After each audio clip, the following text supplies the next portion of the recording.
designing your morning power hour for peace plus momentum. Today on the Wandering But Not Lost podcast. Welcome to Wandering But Not Lost, your online source for finding balance so that you can align, connect, and prosper. And now your hosts, Jen O'Brien and Matt Emerson. Well, welcome everyone to the WBNL Wandering But Not Lost podcast, where together we align, connect, and prosper. This is episode 355. Wow.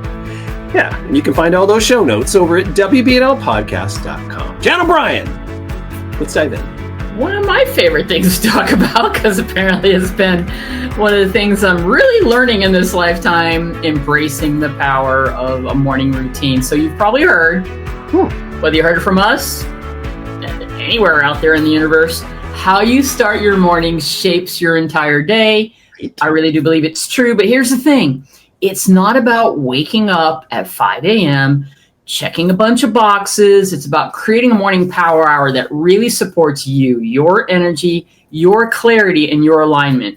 And this is the aha that I have to share with you today.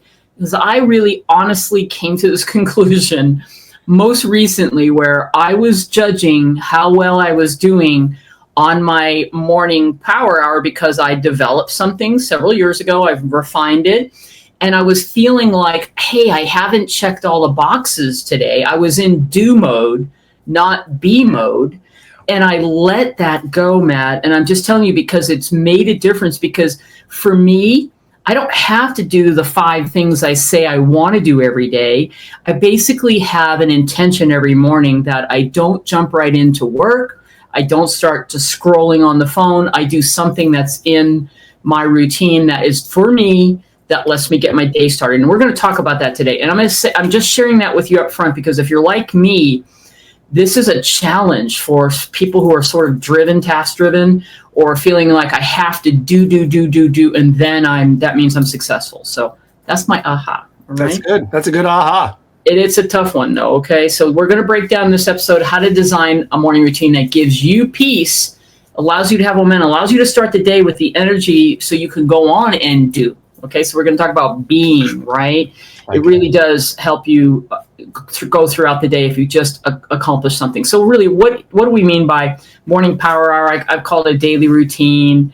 I've got a name for mine, whatever. It's like whatever that is for you. And by the way, it doesn't have to be an hour. Right. Okay? It's not about doing more in this time period that you have to start your day.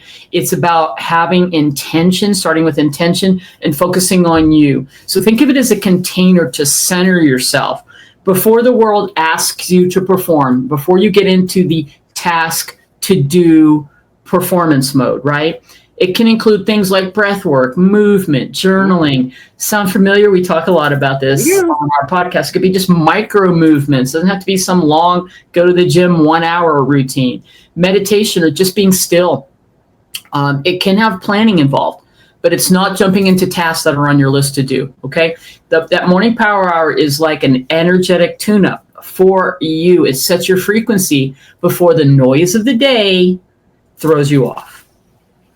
Really like that. So let's talk about the science of starting strong. So this all matters, and beyond the vibes, because the vibe part of the whole power hour is like pretty cool, right? But your morning routine doesn't just set a tone emotionally for your day. It creates measurable change in your brain and your body. And that's what is so important, why it's so important to include that into your routine. When you start your day with intention, you engage your prefrontal cortex. Oh, look at me all sciencey. It's the part of your brain that's responsible for focus, for decision making, and for emotional regulation. So that's huge. But what does that mean, right? But I'll tell you what it means. It reduces your decision fatigue. It regulates your nervous system, and it's a step into your day where you're starting your day already grounded, right? As opposed to trying to make up for that or try to jump into that later. And like Jan said, it doesn't have to be. I like the power hour name, but I think very few people will have an hour-long morning routine. Doesn't mean you can't. Just means probably won't. So even 10 or 15 minutes of intentional practice can shift you from a reactive state to a creative, calm, and empowered mindset. So it's not about doing everything. It's about starting with presence so your day flows from clarity and not toward clarity. Beautifully said, Matthew. Thank you. So let's talk about maybe 5 core elements. If you're saying like, what should I do? Well, intuitively you're going to figure it out. But we're just going to give you 5 core elements that you could consider to add. Okay, and these are, I do a lot of these, but I don't do them all every day. But I do the first one, hydration. Number 1, start with water. Now this is like instead of just a cup of coffee. I do the coffee after. Yep. Hydration. Get up in the morning and start with some water. Maybe add I do Celtic salt in my water or lemon in my water. And I just have this, it's a moment of intention where I set an intention for the day. I really just sort of charge the water and I drink the water. And it's so refreshing because you're just waking up, go get some water. Powerful way to go. Number 2, some type of movement needs to be in here. It can just be this simple stretching. It could be dancing, just moving your body, waking up. It doesn't have to be, I have to get out and do a 5-mile walk, or I've got to go get on the treadmill for, 20 minutes. Just movement, walk, stretch, do something. The next one is mindfulness. And in there can be anything from breath work, or very, very focused breathing, meditating, just sitting in silence, praying. You could even include in there reading in silence if there's some inspirational thing that you want to read. Number 4 is mindset, a little different here. This is where we could be journaling, doing your daily gratitudes, maybe the ones I really like. I did my journaling this morning, but I have affirmations. I have things that I like to read out loud. That's part of what I do. And then you get into that clarity Matt was just mentioning. What are your top 3 priorities today? What are your intentions today? For me, one of the things for me that actually my AI helped me with, which was this 3, that it's like a triad, because I'm working on, WB, coaching, Jan, and real estate business. Yeah, so pretty good. And it was this little triad where she was like, one thing in each of those areas is enough to have, just relax. And, because I was feeling overwhelmed and I'm like, help me, Echo, help me with, not feeling so overwhelmed. And it was like, after all this back and forth, it was like, here it is. You're just going to touch one thing in each of these areas each day. And and that's good enough. And that's complete. And so for me, it's the morning, what I do in the mornings. I love that whole idea of really focusing on the different areas of your life in your morning power. Yeah. That's very cool. And that whole idea of a triad is a really cool idea. Of course, some people might have octagons, but whatever your shape is. That part I was talking about too was like, after the morning, like setting the intention inside of that morning routine was, what are the 3 things I'm going to focus on in each of those areas of my life? And then kind of complete the circle. And you don't have to do all the 5 things I just talked about. You can just start with, if you haven't done a routine, start with 1 or 2 things, and then you'll build on it and you mix it up. And that's what I was saying at the top of the show. I don't have to do all of these things. I honestly usually do 2 or 3 of them. Occasionally I will knock all 5 of them out. For me, I always do the water thing, but it's you know what I'm saying? So just start somewhere. It's better. Just start. Yeah. Yeah. So let's talk about how you can customize that to your season. And I love this whole concept of you having a season and it doesn't have to go with the 4 seasons, of the calendar year, although it might. And Jan and I, we always laugh because I always make a big deal out of the solstice or the equinox. It's happening. I'm into that now. Thanks. Changing of the season to me, it does. It changes. It's a little bit like turning a page. But anyway, you have a season too, or you have seasons that you do. So it's really important to think about this. Your morning power hour should flex with your life and not force you into a box. So it doesn't always have to be exactly the same thing. It's great to have consistency and it's great to get, a routine going. But at the same time, if you're doing the same thing forever and ever and ever, it gets a little flat and a little mundane and a little bit old. So you might want to shake it up a little bit depending upon how you're feeling. And like I said, I like to call that your season. So some seasons call for stillness and others might crave movement. So, just think about that. You might have a different kind of power hour in the winter time than you might have in the summer when it's like, woohoo, it's like, let's get out there and start doing something. So if you're in the thick of, here's a great example. If you're in the thick of parenting, 15 quiet minutes before the chaos begins might be your sanctuary. And not even just parenting. If you just have a really hectic job or a hectic life, that 15 minutes that you spend, or whatever the time frame is, could really be a whole different ball game. So it really gets you grounded and clear for the day. And if you're a creative person, maybe a voice memo walk, right, might be a great way to spark ideas when you're out there doing something. So remember, it doesn't, like Jan said, this is important to remember. You want to kind of separate this from like starting to plan your day, but at the same time, your power hour needs to reflect on what's going to be working best for you to get you going and get you motivated for your day. And once again, get you clear and everything. So some mornings I just sit around and breathe and think. I love that. Breathe and think. I don't have to have all kinds of stuff going on. Other mornings, though, it's like music in motion. Today, I don't know, I had a song stuck in my head and I was bebopping around this house, making coffee, getting my water, doing my stuff. And I was like singing the whole time. So, that's sometimes what I do is part of my morning routine. It gets me going and gets me energized and kind of excited about things. So the point is, your power hour should match your rhythm, not someone else's curated morning routine on social media. So listen to everything we're saying here today, but you don't have to do exactly what we're saying here today. It needs to support you. So let it evolve. Let it support you. This is your moment to anchor into what you need the most today. Yeah, I really think it's all about setting this one theme for this whole morning routine. I call mine my grounding flow. It is to be and not to do. It's about being. Really, and if you just know that you're going to, you're going to say, I just almost said it. It's not about creating a task list for what I have to accomplish. That's the whole wrong vibe. Right. It's get up and how are you going to be for the next 15, 20, 30, however much long time you have. So Matt, you just shared what you do, and you don't have a fixed routine. You do have certain things that you do. Yeah, and I'll talk. Well, let me just kind of go through how I generally have evolved into mine. So I do call it my grounding flow. I start with the water. That is something I wasn't doing. I've added that. That's made a difference for me. Doing some breathing is usually always in there. I move next into writing an intention or my affirmations or journaling. I sometimes listen to some things that help me with that, so I can kind of get into the mindset. It helps me get into the right vibe and a meditation. Okay, some type of stillness. And then some days I will add movement to that, yoga stretch, take a short walk. Even if I just walk around the block, get outside for a minute, do the breathing exercise outside. I let it fluctuate now because I really came to this whole thing. I don't have to check the boxes, but it's always very sacred for me. I mean, that's the whole point. It's like a sacred beingness where it gets me centered, and then I always feel better when I do something every day for me, and it helps me really move through the day. Yeah, if I don't do it, then I'm off.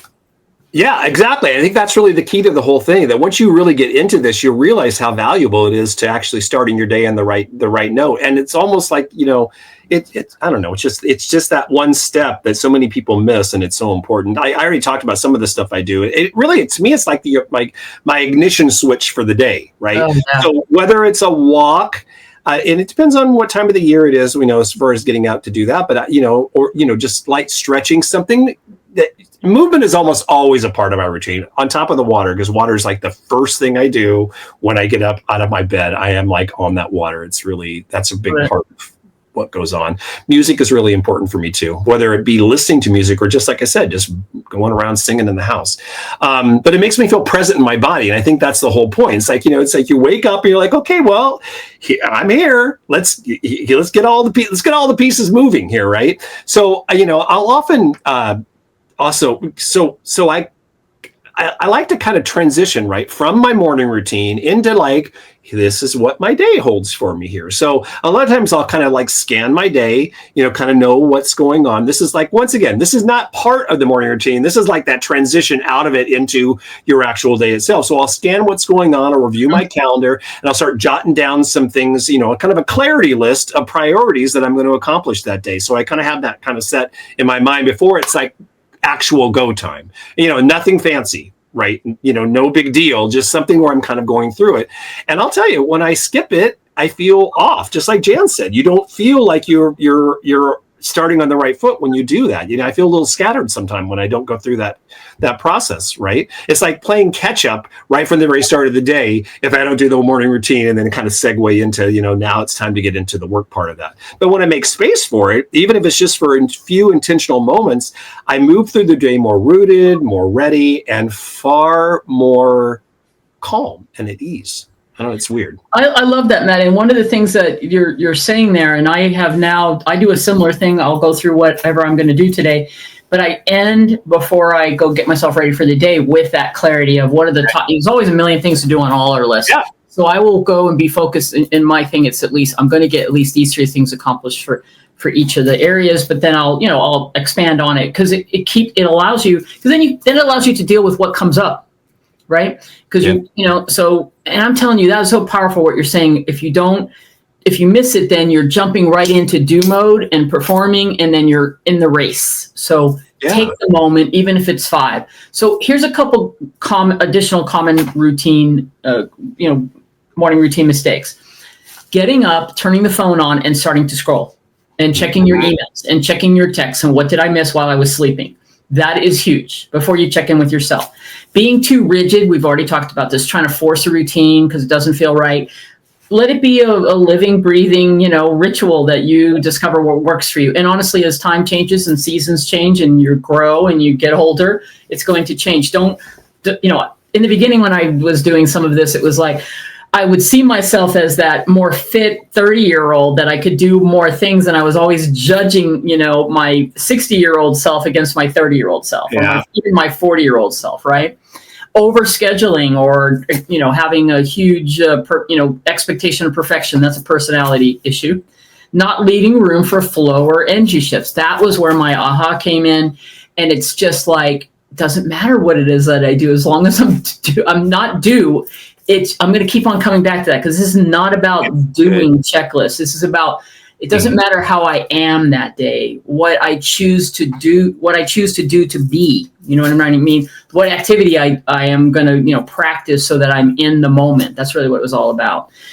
Or skipping it altogether, right? And that's where life gets busy. And then you're in this loop of its constant busyness, which is the trap that we have, right? So perfection isn't the goal here, everyone. We've said the word numerous times in this episode. It's presence.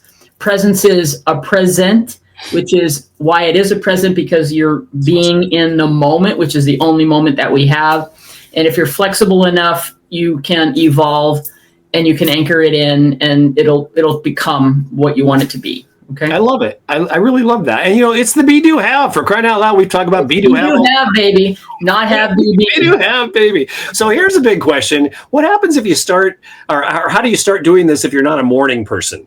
Right? Because maybe that's something that's there's always if you aren't doing something, there usually is a little voice somewhere in the back of your head saying, "You're not a morning person. This will never work. You can't even open your eyes in the morning." So if you're not a morning person, you don't have to worry about that. And you know what? It's not an excuse to take it off your list. Just take it off. Sorry, you're going to have to come up with a different excuse than that, because it's not about waking up, because Jan said this right at the very start of this. It's not about waking up 5 o'clock in the morning and start grinding your day out. This isn't a grind. If it's a grind, you're doing it wrong. Right. Start with one simple anchor. We already talked about drinking a glass of water, doing a light stretch, sitting quietly with your coffee or tea, no screens. Jan mentioned that, and just your breath. It can be as simple as that. Set a wake up ritual that actually you look forward to doing. And you can clearly tell when Jan talks about this, she looks forward to doing it. And Jen and I have known each other for, goodness gracious, over 10 years. Mm-hmm. And it's so funny that we've talked about morning routines forever. And both of us have gone kind of in and out of doing the morning routine. Yes. And I think really for the last couple of years, we have been really good for the most part of, we've been honing and perfecting them as they've been going along, but we certainly have been much more on the morning routine than off the morning routine. Right. So, it's interesting. Sometimes when you're sitting, just sometimes watching the steam rise off your mug or from your coffee or your tea, it's almost like watching clouds, right? It's like, well, you can start seeing things. It actually is a very good meditative state. You can be just watching something like that. I love that. Yeah. So it's all about stacking small habits. Jan mentioned micro movements because we talk about that a lot on our podcast, because it's so important to just build those on and stack them throughout your day. When it feels right, you can build momentum naturally, right? The key is to start in a way that feels supportive, not stressful. Never, ever should I ever have a morning routine that stresses me out, because that's kind of counterproductive there. No. So remember, your version of your morning piece doesn't have to look like anybody else's morning routine, right? It just has to feel like you. And I think that's really the key. I love it. So your morning sets the tone. I think we've established that today. You can start the day reacting, your choice, or you can start your day with intention, alignment, and peace. Right. And your power hour isn't about doing more. Just always remember that. It's not about doing more. It's about starting with what matters the most. And you know what that is? That is you. So try it this week if you're not already. If you are, share with us in the comments as you're watching this. What is your morning routine? We always love to know more about you. And you know what? There was no need to have a download, because this is not about following some checklist. So we purposely did not do that today. This is just about decide to take action for yourself and be more peaceful. Yeah, I'm looking forward to hearing some comments. That will be very, very cool. That's it. All right. See you next week. So there it is. I'm feeling all relaxed and ready to go now. I feel like I just did another morning routine talking about it. That's so good. All right. So until our next episode, what's the deal? Can they get some show notes? Could they get a little bit of information that we have? Yeah, over at wbnopodcast.com. You can get all of our show notes over there and, build that morning routine and, start your day right, because that's what it's all about. All right. We'll see you next week. Next episode. You never know what we're going to talk about. Make it a great week, everybody.